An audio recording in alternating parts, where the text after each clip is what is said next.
Hello viewers, in today's video I want to show you how to open your ArcGIS file in Qgis. This is my file in Qgis, so I want to open it in Qgis. So I will launch into my Qgis interface. Okay, I have already done that. So I will come to layer, to add layer, and then click on add vector layer. Okay, so if your own is in file, you go to directory, okay, to make it to be in directory. And then I will come to vector data set to browse my data. Okay, then I will search for the folder that I save my work.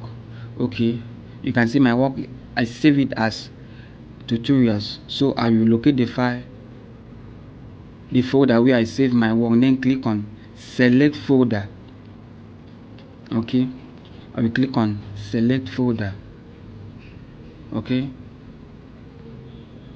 and after doing that I will click on add. Okay, so this window will pop up, so you can choose to add all your layer, or you will choose to add you choose to select your layer and add it to the Qgis interface.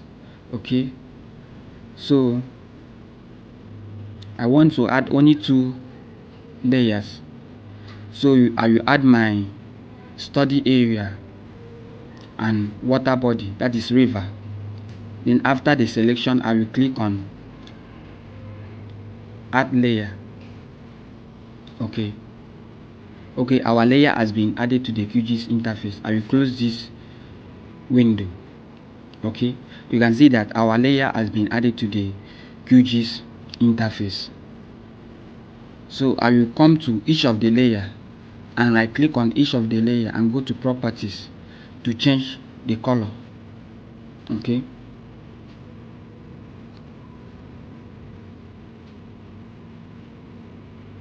and then I will go to symbology, click on symbology, then come down to color to select the color that I want.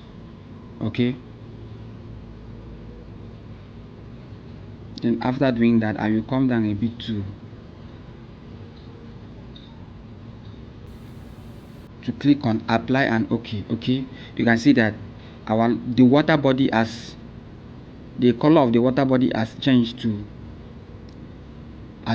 Okay, so now I want to change I want to go to properties and change the color of my study area. So I will still repeat the same thing. I will go to properties, then go to symbology, then go to color and change the color. All right, and after doing that I will click on apply and okay. So guys, that is how to open your Qgis, your ArcGIS file in Qgis. Okay, so do well to hit the subscribe button and share the video so that others can benefit from it just as you are doing right now. Okay, thank you very much for watching.